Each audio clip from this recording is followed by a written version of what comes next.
Hallelujah. Praise the Lord. Good evening and shalom.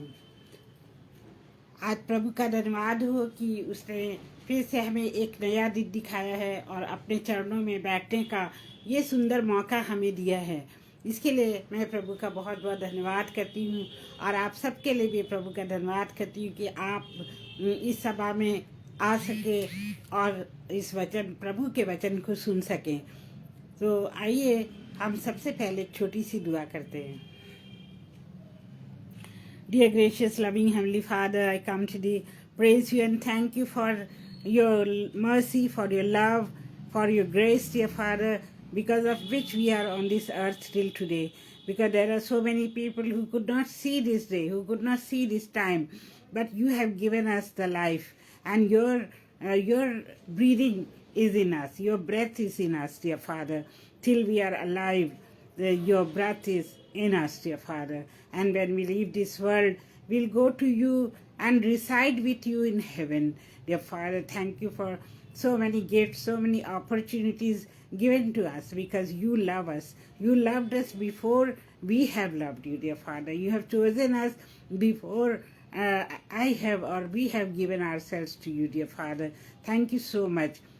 I ask for your special blessings on this meeting, dear Father. Let me not speak, but let the Holy Spirit lead us and guide us. And God, whatever you have to say, let this servant of the Lord, let this daughter of the Lord speak through her mouth, dear Father. Thank you so much. Thank you for all the people and open the hearts and minds of everyone, those who listen to this message. Bless each one, dear Father, and those who will be joining later and listening to this message, bless them also, dear Father. I pray for this page of Agra Masih Mandli, and I pray for the founder Anupam brother and Shabnam ji. Dear Father, bless them immensely and bless their family, dear Lord. Thank you so much. For we ask all this in Jesus' precious name. Amen.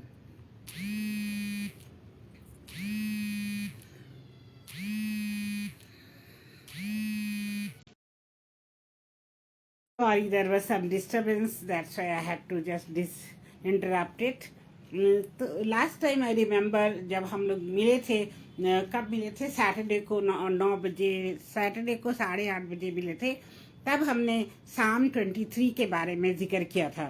साम 23 भजन संहिता 23 जो है एक बहुत ही अच्छा गीत है जो कि दाऊद ने लिखा है।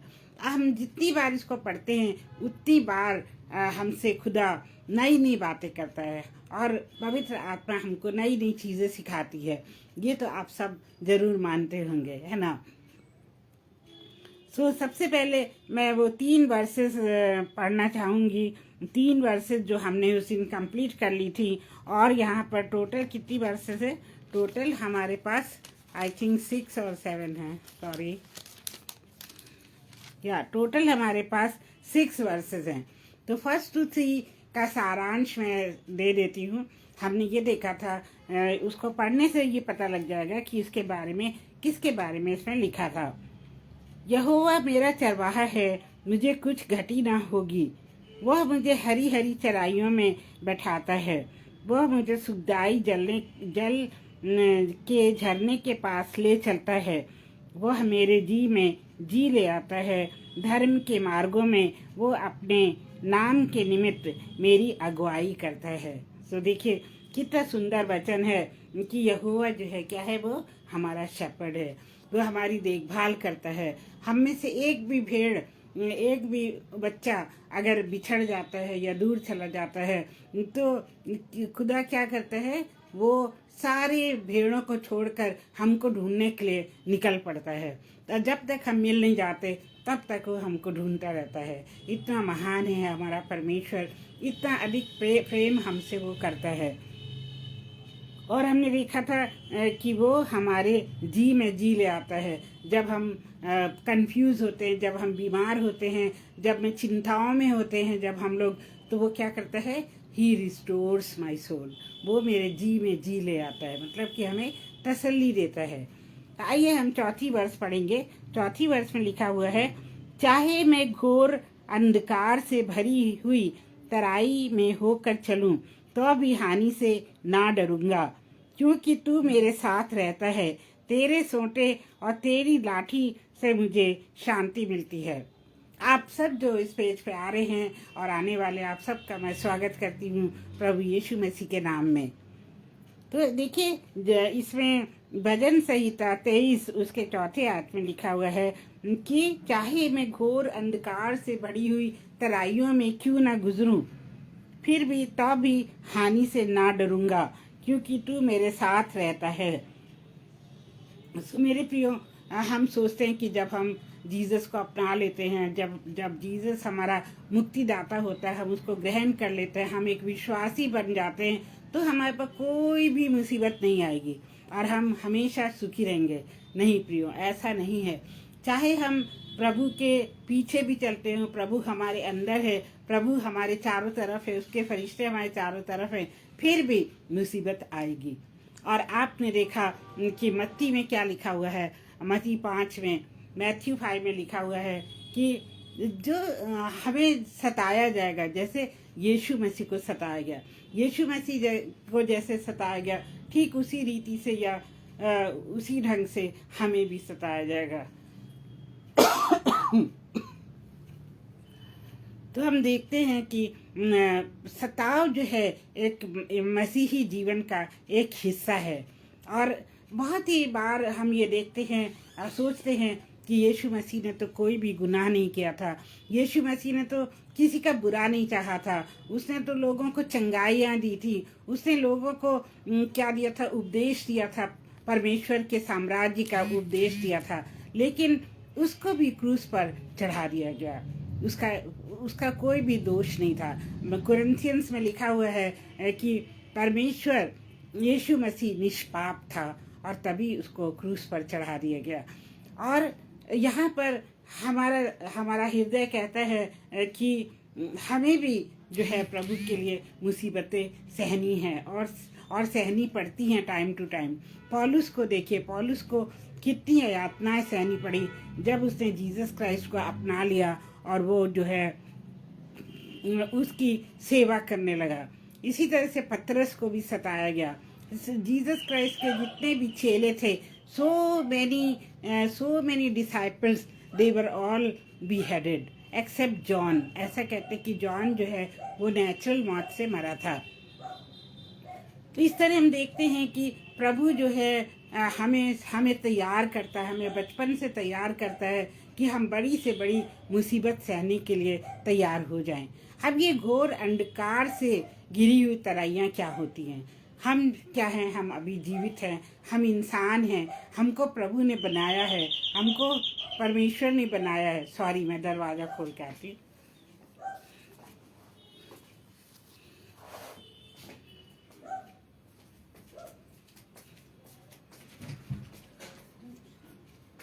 मैंने कहा था ना खोल देना।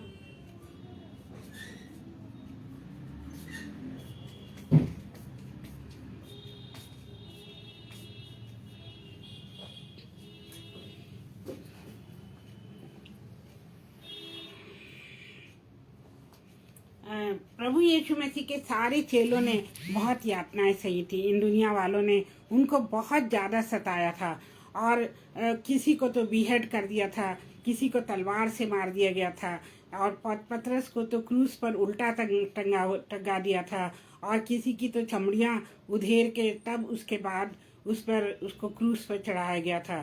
सो मेरे प्रियो, ये सब कुछ जायज़ है। जब हम प्रभु में होते हैं तो मुसीबतें आएंगी। ये नहीं कि हमेशा अच्छा पीरियड होगा, हमेशा हम सुखी और समृद्ध होंगे, ऐसा नहीं है। एक सिक्के के दो पहलू होते हैं, और एक तरफ जो पहलू होता है वो अच्छा होता है, दूसरी तरफ हम सोचते हैं वो ऑपोजिट होता है। तो वो दोनों ही पहलू हैं सिक्के के, वो हमारे जीवन में काम करते हैं। अब जैसे हम लोग खुदा बाप की हमद सिताइश गाते हैं, और उसके लिए हम क्या करते हैं, बहुत ज़्यादा गुणगान गाते हैं, उसका प्रचार सुनाते हैं, एक दूसरे से हम यीशु मसीह के बारे में हम बांटते हैं, ये सब कुछ हम करते हैं। लेकिन आपने अभी रिसेंटली सुना होगा, जब जब हमारा क्रिसमस था, उस क्रिसमस के दिन कितने लोगों को मारा गया, पीटा गया, क्रिसमस की सजावट को तोड़ दिया गया, और कितने बच्चों को तक और लेडीज तक को मारा गया। तो मेरे प्रियो, उनका क्या दोष है? कुछ भी नहीं था। लेकिन वो सिर्फ क्रिश्चियन हैं और वो क्रिसमस मना रहे थे, इसके लिए इस दुनिया की विरोधी पार्टीज ने उनको मारा पीटा। पर उन सब का जो प्रतिफल है वो जो है स्वर्ग में और नरक में है। जो लोग प्रभु यीशु मसीह के लोगों को सताएंगे, उनको बहुत बहुत बड़ा मुआवजा पे करना पड़ेगा, और उनका बदला हम नहीं लेते, बल्कि परमेश्वर उसका बदला लेगा। जैसे कि परमेश्वर के नज़दीकी में हम रहते हैं, तो हमारे अंदर हिम्मत होती है, हमारे पर ताकत होती है, क्योंकि परमेश्वर ने हमसे 366 बार बाइबल में लिखा, 366 टाइम, मत डर, मैं तेरे संग हूँ। और अभी कल ही मेरी एक बहुत ही खास दोस्त है, वो बता रही थी कि उसके यहाँ एक डॉक्टर हैं जो कि नॉर्थ ईस्ट से आई हैं, और उनके वो केवल 22 साल की हैं इस समय। डॉक्टर 22 साल की हैं, और उनके पिताजी का, उनके फादर का मर्डर हुआ। क्यों हुआ? क्योंकि वो जीसस क्राइस्ट का प्रचार कर रहे थे, और वो प्रभु के बहुत अच्छे बेटे थे, और उनको विरोधी पार्टीज ने जान से मार डाला।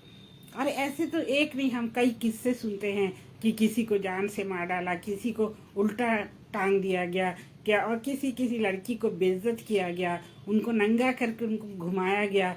ये सब चीज़ें तो हम पढ़ते ही रहते हैं। और इससे ज़्यादा भी मैं ज़्यादा बताना नहीं चाहती, क्योंकि वो जो हिंसा हमारे क्रिश्चियन के साथ हुई है और होती रहती है, वो हमें कपकपा देती है। हमारा सारा बदन कांप जाता है, रूह कांप जाती है जब हम उन चीज़ों के बारे में सोचते हैं। तो मेरे प्रियो, मेरा कहने का मतलब ये है कि ये जो भजन संहिता 23 में लिखा हुआ है कि चाहे मैं घोर अंधकार से भरी हुई तराइयों में क्यों न चलूं, मतलब हम घोर अंधकार मुसीबतों में हैं, हम बीमारियों में हैं, हम पैसे के अभाव में हैं, हम लोगों की तिरस्कार में हैं, हम लोगों की गलत भावनाओं में हैं, वो सब चीज़ें क्या हैं? वो हमारे लिए घोर अंधकार होती हैं। और ये अंधकार कौन लाता है? अंधकार जो है वो एनिमी को या ईविल वन को या शैतान के पास ही होता है, जो हमारे जीवन में लाता है। अंधकार की शक्तियाँ क्या होती हैं? शैतान की शक्तियाँ होती हैं। लेकिन हालेलुया, प्रभु यीशु मसीह हमारे लिए लाइट है, और वो एक लाइट बन के सुबह के तारे के समान, सुबह के सूरज के समान कह सकते हैं, या सबसे चमकीले तारे के समान हमारे लिए दुनिया में आया, ताकि हम जो हैं वो बच जाएं, और हम उसके नाम लेने से, उसको अपनाने से अनंत जीवन पाएं।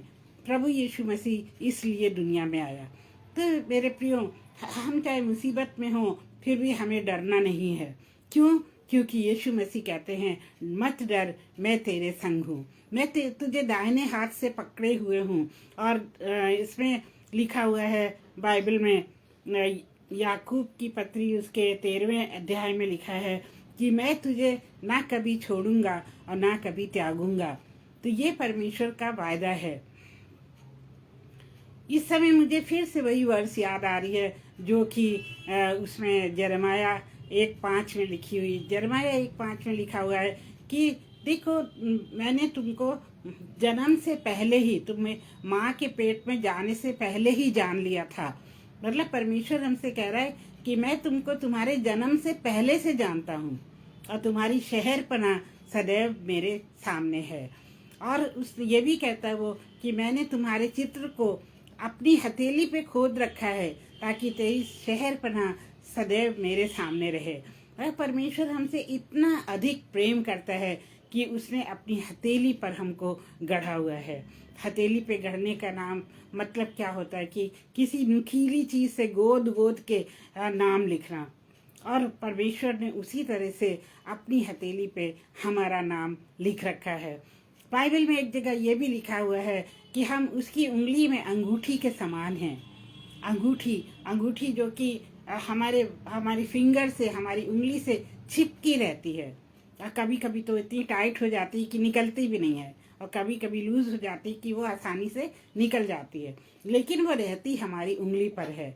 वो हमें इतनी वो अंगूठी प्रिय होती है कि हम भी उसको अलग करना नहीं चाहते हैं, और परमेश्वर उसी तरह से हमसे अलग होना नहीं चाहते हैं। परमेश्वर चाहते हैं कि वो हमें अपनी उंगली में अंगूठी बना के पहन ले। क्या ही उपमा दी है दाऊद ने और दूसरे प्रॉफिट्स ने कि परमेश्वर हमसे कितना प्यार करता है। यही नहीं, इसका वर्णन जो है वो और भी बाइबल की और भी पुस्तकों में है। जैसे कि 1 कुरिन्थियन चैप्टर 3 वर्स 16 में लिखा है कि क्या तुम नहीं जानते कि तुम्हारा शरीर परमेश्वर का मंदिर है। सो मेरे प्रियो, वो तो हमारे अंदर ही रहता है। लोग कहाँ कहाँ परमेश्वर को ढूंढने जाते हैं, लोग कहाँ कहाँ हज करते हैं और क्या करते हैं, तपस्याएं करते हैं। मेरे दादाजी भी तपस्या करने गए थे कि उनको दुनिया में कहीं शांति नहीं मिल रही थी।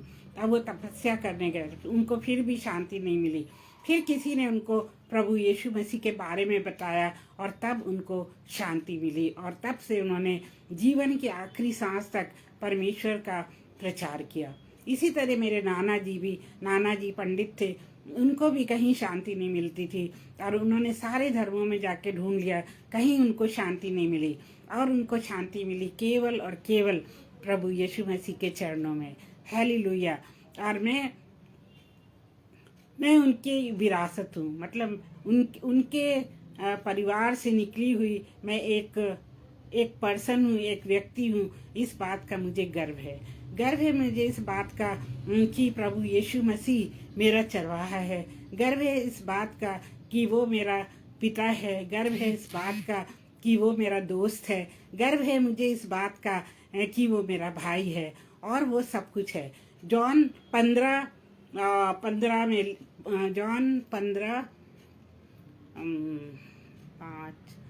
जॉन 15:5 या 5:15 में लिखा हुआ, मैं पढ़ सकती हूँ लेकिन टाइम लगेगा उसको निकालने में। तो उसमें ये लिखा हुआ है कि तुम मेरे बिना कुछ भी नहीं कर सकते हो। जिसमें ये लिखा है कि मेरा पिता क्या है, वो उसका दाखलता का पेड़ है और हम उसकी ब्रांचेस हैं। तो हम उसमें जब बने रहते हैं ब्रांच बन के, तो हम जो भी मांगेंगे वो हमारे लिए हो जाएगा। तो मेरे प्रियो, जब हम जो है फलते फूलते हैं जड़ों में से तने पर पत्ते निकलते हैं। जब पत्ते बहुत बड़े हो जाते हैं, जब हमारा शेप बिगड़ जाता है, तब प्रभु क्या करता है, गार्डनर हमारा माली हमको काटता है, छांटता है। वो समय भी होता है जब हमको लगता है कि मेरे जीवन में अंधकार आ गया है, लेकिन मेरे प्रियो, उस समय प्रभु हमको संवार रहा होता है। वो हमारे फालतू झाड़ झंकार को और फालतू पत्तियों को और पतली तीलियों को अलग कर देता है, ताकि हम एक सुंदर पेड़ के समान बने। हमारे प्रभु का ये मकसद है। एक तरह से दुख इस तरह भी आते हैं, दूसरी तरह से दुख आते हैं बीमारियों के रूप में। मैं हर बार बीमारी का जिक्र करती हूँ क्योंकि मैं मेडिकल लाइन में हूँ, इसलिए शायद हर बार ये एग्जाम्पल आ ही जाता है। तो बीमारियाँ जो है मेरे प्रियो, आप सोचते होंगे कि परमेश्वर हमें बीमारियाँ देता है या हमें कुछ सिखाने के लिए बीमारी देता है। ऐसा नहीं है। बीमारी जो है वो हमेशा शैतान की ओर से आती है, और शैतान जो है वो हमको बरगलाना चाहता है कि देखो, तुम तो प्रभु की बेटी हो, तुम तो प्रभु के बेटे हो, फिर भी तुम पर बीमारी आ गई, फिर भी तुम्हारे परमेश्वर ने तुम्हें नहीं बचाया। इस तरह से क्या होता है कि बीमारी जो है वो शैतान की तरफ से आती, शैतान हमको बरगलाता है ताकि हम परमेश्वर से दूर होकर उसकी सेना में भर्ती हो जाएं। मैं अपना एग्जाम्पल ये बताना चाहती हूँ कि जब मैं वहाँ CMC लुधियाना में थी और मैंने वहाँ पे BSc नर्सिंग की थी। BSc नर्सिंग करते समय मुझे दमे का दौरा पड़ने लगा, मतलब अस्थमा हो गया, और मैं दमे के कारण बीमार रहने लगी। और हर सुबह जब मैं उठती थी तो मेरी सांस नहीं आ रही होती, मुझे खांसी आ रही होती थी, और ड्यूटी जाने का या क्लास में जाने का बिल्कुल मन नहीं करता था। किसी तरह से प्रभु ने मुझे संभाला और मेरी बीएससी नर्सिंग कैसे जैसे तैसे कंप्लीट हो गई। और उन सब के बावजूद भी प्रभु ने पंजाब यूनिवर्सिटी में मुझे फर्स्ट रैंक दिया। और जब मैं वहाँ सर्विस करने लगी तब भी कभी कभी ये अटैक आते रहे। और फिर मैं 1989 में दिल्ली शिफ्ट हुई। तो दिल्ली में आके मुझे पता चला कि यहाँ पर क्रिश्चियन हॉस्पिटल है जो कि सेंट स्टीफन हॉस्पिटल है, और वो क्रिश्चियंस का बनाया हुआ, ज़्यादातर क्रिश्चियन वहाँ काम करते हैं और भी जाति के लोग भी काम करते हैं वहाँ पर। ये मैंने वहाँ पे देखा। और वहाँ पर हर सुबह एक चैपल हुआ करता था। 8 बजे ड्यूटी होती थी हमारी और 7:30 बजे सबको चैपल में जाके प्रेयर करनी होती थी। तो मुझे भी बुलाया जाता था और मैं प्रभु में आ चुकी थी एक मिशनरी के थ्रू। ऑलरेडी मैं आपको बता चुकी हूँ कि मैं प्रभु में कैसे आई, या बाद में टाइम मिलेगा तो बताऊंगी कि प्रभु में मैं आ चुकी थी और प्रभु को मैंने अपना मुक्तिदाता ग्रहण कर लिया था। तो सेंट स्टीफन के लोग ये सोचने लगे, जो वहाँ के डायरेक्टर थे और डॉक्टर्स थे और सिस्टर्स थी, वो ये सोचती है कि रेणुका जो है वो प्रचार कर सकती है। तो वो मुझे चैपल में बुलाते थे सुबह का वचन बांटने के लिए। मैं चली जाती थी। और एक बार ऐसा हुआ कि मेरा दमा का अटैक इतना बुरा पड़ा कि मैं चैपल लेने नहीं जा सकी। हर दिन नहीं होता था, कभी कभी हमारी बारी आती थी, तो उस दिन हम नहीं जा सके। उस दिन वहाँ के चैपलन ने पास्टर जॉर्ज ने चैपल की सर्विस ले ली। फिर मेरी एक फ्रेंड थी वहाँ पर, वॉयला साइलस उसका नाम था। अब वो दुनिया में नहीं है, I am so sorry to say that. And वो मेरे साथ साथ चल रही थी। तो वो कहती है, वो मुझे सिस्टर रेणुका बुलाती थी क्योंकि मुझसे वो छोटी थी। तो वो बोलती, सिस्टर रेणुका आपको ये ब्रीदिंग डिफ़िकल्टी इतनी ज़्यादा होती है, दमे का अटैक इतना ज़्यादा होता है, ये कैसे ठीक होगा, आप अच्छी तरह इलाज कराओ। तो मैंने कहा, देखो मेरा इलाज तो मेरे प्रभु ने कर दिया है, मेरे प्रभु यीशु मसीह ने मेरा इलाज कर दिया है। और ये जो बीमारी के, ये जो सांस फूल रही, खांसी आ रही है और बहुत मेरे सीने में दर्द हो रहा है, ये सब क्या है, ये लक्षण है उसके। और ये लक्षण जो है वो शैतान की तरफ से आते हैं। अदरवाइज प्रभु ने मुझे हील कर दिया। लेकिन मुझे पक्का विश्वास था कि प्रभु ने मुझे हील कर दिया था। और लेकिन जब भी दौरे मुझे पड़ते थे, वो मेरे लिए एक डार्क वैली, एक अंधेरी से भरी हुई घाटी में होके चलने वाले के समान था। और जब उसको मैंने ऐसे कहा, तो मैं हमेशा यही कहती रही कि प्रभु यीशु मसीह ने मुझे चंगा कर दिया है, ये तो केवल लक्षण है, ये भी हम मुझे छोड़ के चले जाएंगे। और ऐसे करते करते मैं बिल्कुल चंगी हो गई। और आज तो कई साल हो गए, मेरी छोटी बेटी भी वहाँ सेंट स्टीफन में पैदा हुई और मैंने वहाँ पे 4.5 साल काम किया। फिर उसके बाद 2 साल MSc नर्सिंग करी। उसके बाद मैंने प्रिंसिपल एंड डायरेक्टर का भी काम किया। मुझे एक भी अस्थमा का अटैक नहीं आया। जिसको हर दिन अस्थमा का अटैक आता था, उसको उस दिन के बाद से एक भी अटैक नहीं आया। Praise the Lord, hallelujah. उसने मेरे बीमारी को मुझसे छुड़ा दिया, मुझसे दूर कर दिया। प्रभु यीशु मसीह ने मुझे चंगा कर दिया और आज तक मैं भली चंगी हूँ। तो मेरे प्रियो, ये अंधकार मेरे लिए बहुत बड़ा अंधकार था, लेकिन परमेश्वर के प्रकाश ने, उसके वचन ने, क्योंकि मैं उसके वचन के करीब रहती थी, जो भी रिलीजियस मीटिंग होती थी हमारे सेंट स्टीफन हॉस्पिटल में, वहाँ मैं जाया करती थी। और परमेश्वर ने मुझे क्या किया, रिस्टोर किया। He restores my soul, he restores my body, he restores my mind. उसने मुझे रिस्टोर किया, उसने मुझे मेरे जी में वो जी ले आया। तो ये भी साम के 3rd वर्स से कनेक्टेड है। अभी हम 4थी वर्स के बारे में पढ़ रहे हैं। और 4थी वर्स में ये भी लिखा हुआ है, I fear no evil, for thou art with me, your rod and your staff they comfort me. मतलब हमारे पास हमें डरने की कोई आवश्यकता है ही नहीं। क्यों? क्योंकि प्रभु हमारे साथ है। एक दूध पिलाते हुए बच्चे को उसकी माँ छोड़ सकती है, पर प्रभु क्या कहता है, मैं तुमको कभी नहीं छोड़ूंगा, मैं कभी नहीं छोड़ूंगा। ये उसका वायदा है। और इसी तरह से बाइबल ये भी कहती कि वो एक माँ के जैसे अपने बच्चों को तसल्ली देता है, एक माँ के समान। एक मुर्गी जैसे अपने परों के नीचे अंडों को छुपा के, बच्चों को छुपा के गरमाइश में रखती है, उसी तरह से परमेश्वर हमें अपनी गरमाइश में रखता है।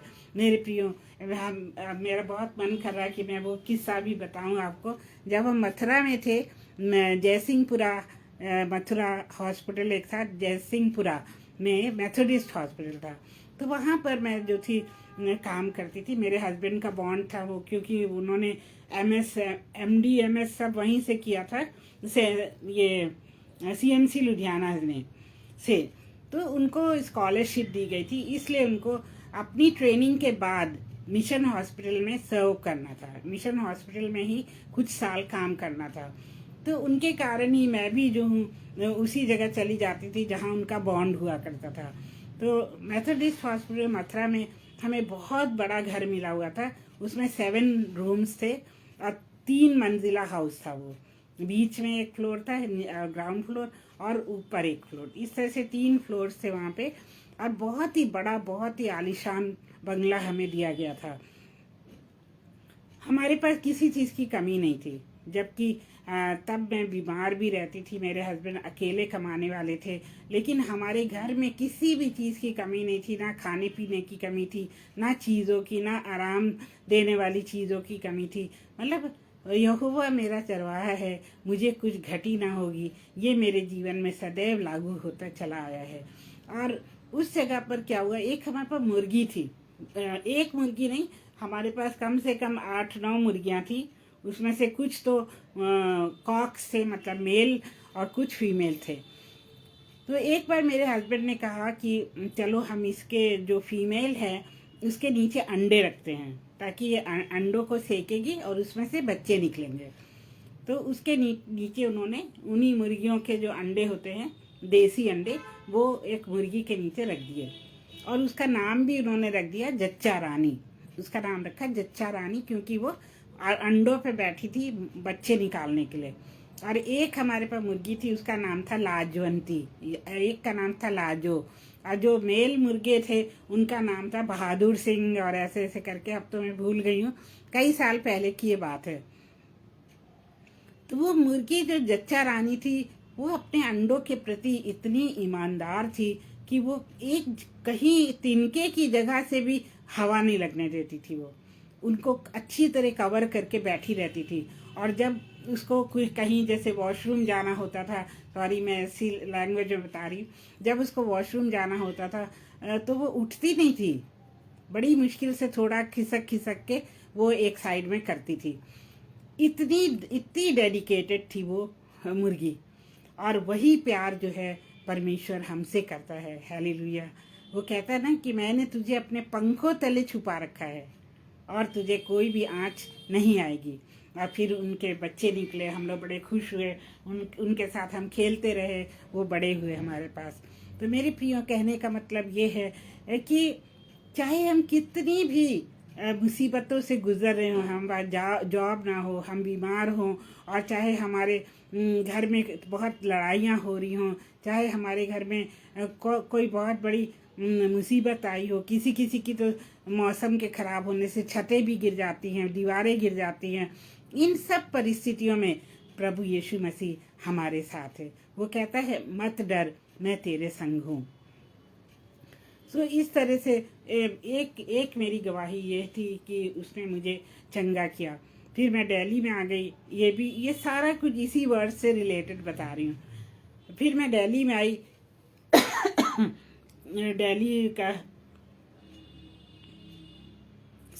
दिल्ली का मैंने बताया आपको कि किस तरह से प्रभु ने मेरा साथ दिया, मुझे यहाँ से स्टीफन में जॉब दिया।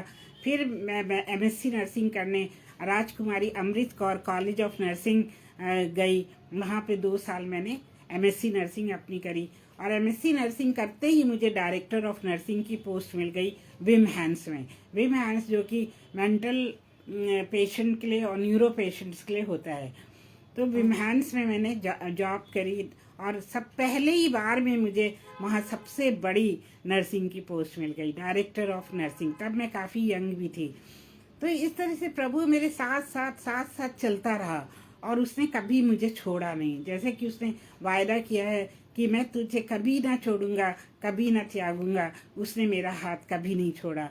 इसी पत्री में लिखा हुआ है, इब्रानियों की 13 और उसकी 8 आयत में, 13 वर्स 8 में लिखा हुआ है कि वो क्या है, प्रभु यीशु मसीह सदैव एक समान है, कल आज और युगानुयुग वो एक समान है।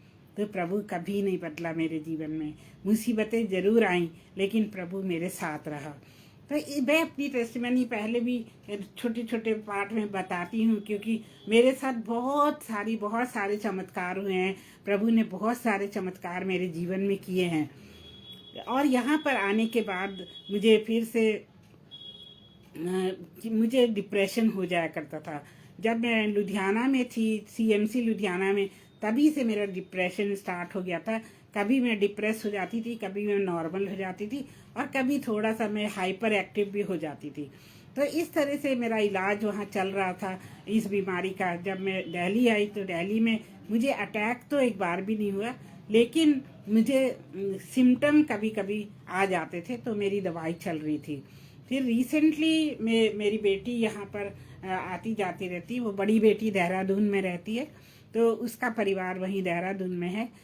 तो उसने देखा कि मेरा BP बहुत ज़्यादा रहता था, और मैं डिप्रेशन में 3 महीने पड़ी रही। और पिछले महीने, you won't believe, I was under going depression for 9 months।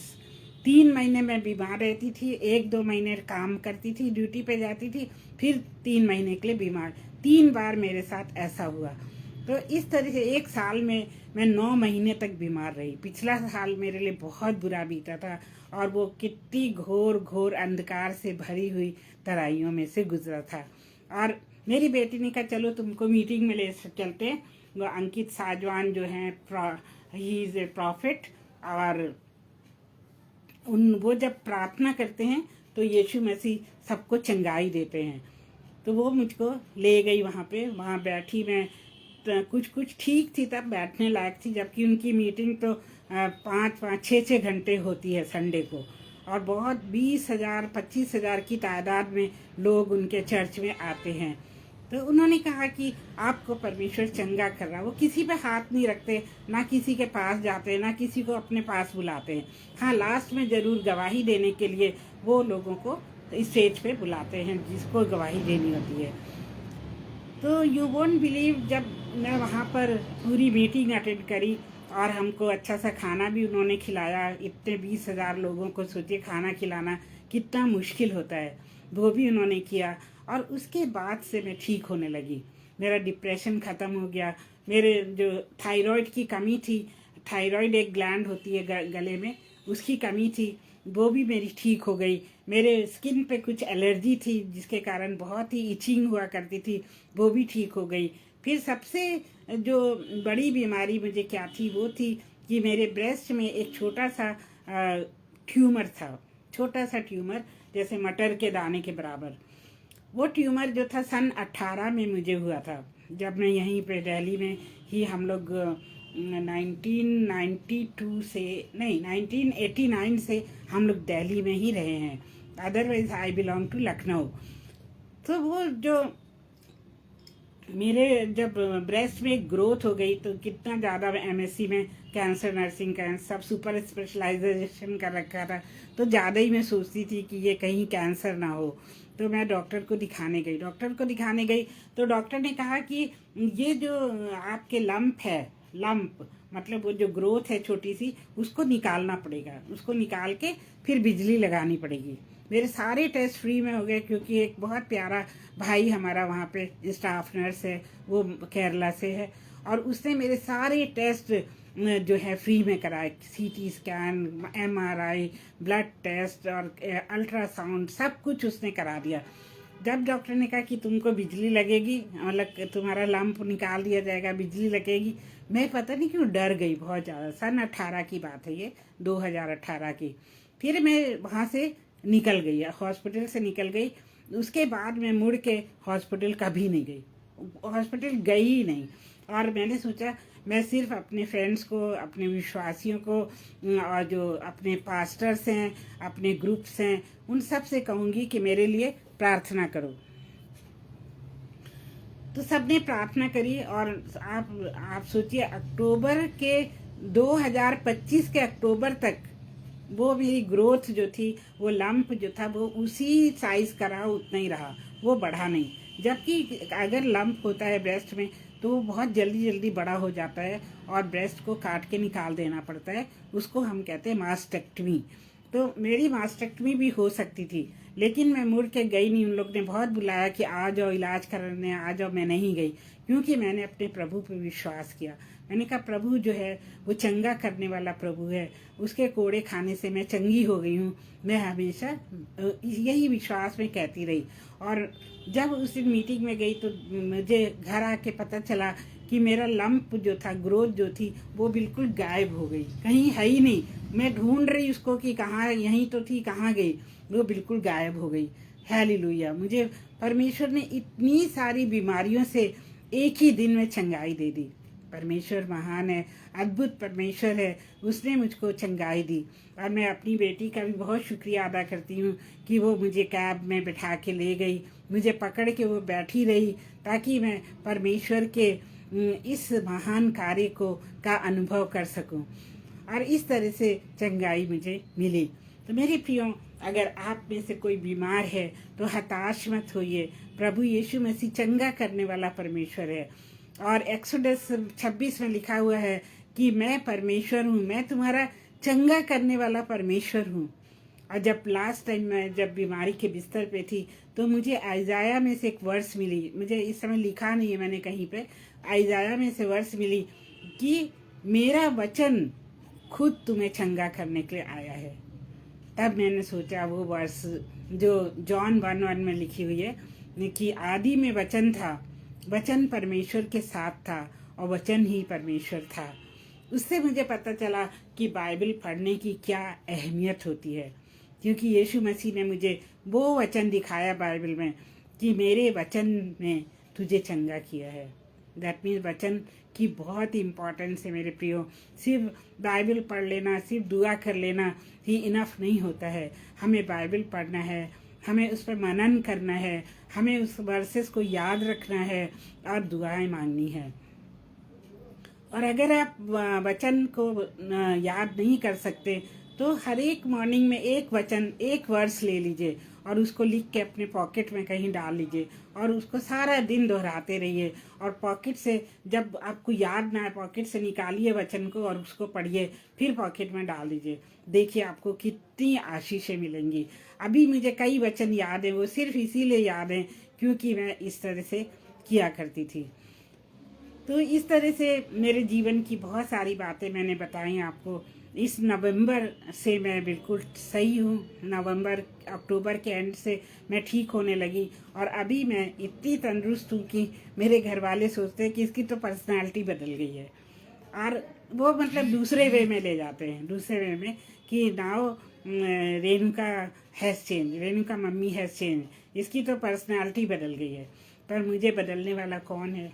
सिर्फ परमेश्वर है, जो मुझे अपने निमित्त ढालना चाहता है, जो चाहता है कि मैं उसकी मर्जी के अनुसार चलूं, क्योंकि उसने मुझे चुन लिया जबकि हम पैदा भी नहीं हुए थे और हमने उसको नहीं चुना, लेकिन परमेश्वर ने हमको चुन लिया है। सो मेरे प्रियो, हमेशा याद रखिए। और फिर 5वीं वर्ष में लिखा हुआ है, you prepare a table before you prepare a table before me in the presence of my enemies. You have anointed my head with oil. इसका मतलब क्या होता है कि वो हमारे सामने मेज़ को बिछाता है और हमारे दुश्मनों के सामने मेज़ को बिछाता है। कई बार हम देखते हैं ना कि हम किसी मीटिंग में हैं या किसी सभा में मिल रहे हैं, परमेश्वर हमको ऊपर उठाता है। कभी कभी हम सभा में पीछे बैठ जाते हैं तो कुछ लोग आते हैं, हमसे कहते हैं नहीं आप आके आगे बैठिए, आप यहाँ, आप हमारे मेहमान हैं, आगे बैठिए।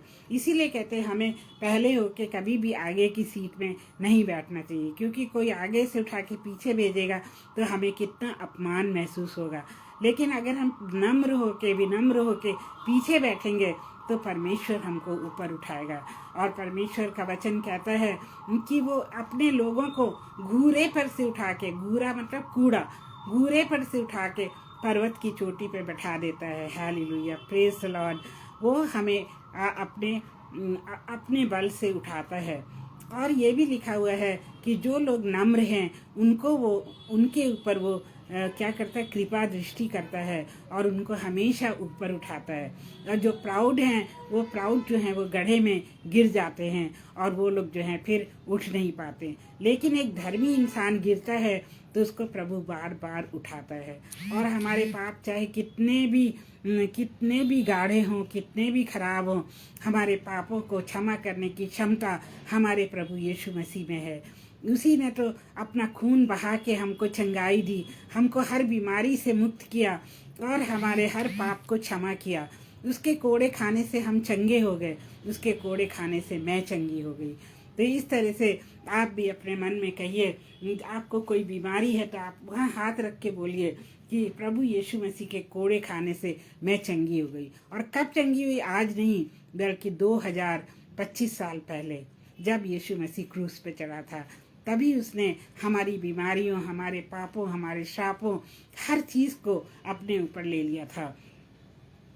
तो ज़्यादा इसको बढ़ाएंगे नहीं। और उसने हमारे सिर पर तेल मला है। सिर पर तेल मलने का मतलब है कि उसने हमारा अभिषेक किया है। सिर पर तेल कब मलते हैं? दाऊद का अभिषेक हुआ था, साउल का अभिषेक हुआ था, उनके सिर पर तेल उंडेला जाता है, उसको अभिषेक कहते हैं। लेकिन परमेश्वर ने हमारा अभिषेक पाक रूह से किया है, पवित्र आत्मा से किया है। और हम जो बोलते हैं, हम जो लोगों को समझाते हैं, हम जो प्रभु की बातें लोगों से करते हैं, वो सब क्या है? उसी अभिषेक के कारण है। हमारे अंदर कोई खूबी नहीं है, लेकिन प्रभु यीशु मसीह, जो परमेश्वर पिता ने जो हमारा अभिषेक किया है, उस अभिषेक के कारण ही हम जो हैं प्रभु यीशु मसीह के बारे में प्रचार करते हैं, उसकी बड़ाइयाँ करते हैं, उसके गीत गाते हैं, दूसरों को उसके बारे में बताते हैं। वो है हमारा अभिषेक। तो प्रभु आपको इस्तेमाल करना चाहता है मेरे प्रियो, वो आपको इस्तेमाल करना चाहता है। शबनम जी वो आपको इस्तेमाल कर रहा है। और आरती जी, आपको भी परमेश्वर बहुत प्रेम करता है, आपको वो इस्तेमाल करना चाहता है। तो आप परमेश्वर की उस धीमी आवाज़ को सुनिए और उसके पीछे हो लीजिए। और मेरे लिए भी प्रार्थना करिए कि मैं हमेशा प्रभु के पीछे चलती रहूं और उसकी आज्ञाओं को मानती रहूं। फिर लास्ट में लिखा हुआ है, surely goodness and loving kindness will follow me all the days of my life, and I will dwell in the house of the Lord forever. How much, what a promise it is, na? That I will dwell in the house of the Lord forever. House of the Lord क्या है? Heaven, स्वर्ग। कौन सी brother अनुपम कहते हैं ना कि वो अनंत काल वाला संसार है, और वो जायन माउंटेन है। और इस तरह से हम जो है सोच सकते हैं कि इस पृथ्वी पर ही हमारा जीवन खत्म नहीं हो जाता, बल्कि प्रभु यीशु मसीह के द्वारा, उनके नाम पे विश्वास करने के द्वारा हमको अनंत जीवन का भेंट मिला हुआ है। और यही नहीं, हमारे लिए स्वर्ग में जीवन का मुकुट जो है इंतजार कर रहा है। प्रभु कहता है ना कि जब तुम आओगे मेरे पास तो मैं तुम्हें जीवन का मुकुट दूंगा। और अपनी लड़ाई को आप लड़ते रहिए, कभी हताश मत होइए, कभी मार पीट या ये दुश्मनों के आक्रमण करने से डरिए मत। परमेश्वर आपके साथ है, हर परिस्थिति में वो हमारे और आपके साथ है। तो इसी तरह से प्रभु के वचन में बढ़ते जाइए।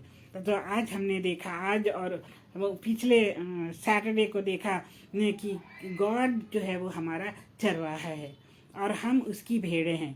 वो हमसे बेइंतहा प्यार करता है। इतना प्यार आपका पति, पत्नी, बच्चे, रिश्तेदार, फ्रेंड कोई नहीं कर सकते जितना प्रभु हमारे लिए प्यार करता है। क्या कोई अपने किसी लव्ड वन के लिए अपना गुर्दा या अपनी जान दे सकता है? गुर्दा तो चलो एक गुर्दा दे देते हैं कुछ लोग, लेकिन उसको भी देते हुए वो लोग कई बार सोचते हैं। लेकिन हमारे परमेश्वर, हमारे प्रभु यीशु मसीह ने तो अपनी सारी जान ही हमारे लिए दे दी। लेकिन दूसरों के जान देने और उसके जान देने में एक बहुत बड़ा फ़र्क है। हमारा प्रभु यीशु मसीह जो था वो निष्पाप था, वो बिना किसी पाप के क्रूस पर उसने बहुत बड़े अपराधियों की मौत सही। और क्या अद्भुत कार्य था, वो तीसरे दिन मुर्दों में से जी उठा, तभी हम उसको जिंदा खुदा कहते हैं। वो हमारा खुदा है, वो हमारे साथ है और वो हमारे साथ युगा युनुग तक रहेगा। और वो स्वर्ग में हम उसके साथ राज करेंगे, उसकी स्तुति गाएंगे, उसकी महिमा करेंगे। हालेलुया। मेरे प्रियो, आज इस वचन को अपने दिल से बांध लीजिए, इस पे मनन करिए। प्रभु आपसे, यीशु मसीह आपसे बहुत प्यार करता है, बहुत ज़्यादा प्यार करता है। वो आपको दुख मुसीबत में देखना नहीं चाहता है। अगर दुख मुसीबत आते हैं तो वो आपको क्या करता है, ताकत देता है। कहते हैं ना फिलिपियन 4:13 में, I can do all things through Christ who gives me strength. So strength हमको गॉड से मिलती है, और तसल्ली और पीस, शांति हमको गॉड से, प्रभु यीशु मसीह से मिलती है। सच्चा आनंद हमको प्रभु यीशु मसीह से मिलता है। The Joy of the Lord is my strength. तो मेरे प्रियो, आज के लिए इतना ही काफ़ी है। अब आपसे विदा लूँगी और आप सबको ब्लेस करती हूँ कि आप सब प्रभु की नज़दीकी में रहें, उसके साथ साथ चलें और प्रभु की अपार कृपा और बरकतें आपके ऊपर हों। गुड नाइट, शुभ रात्रि। Praise the Lord.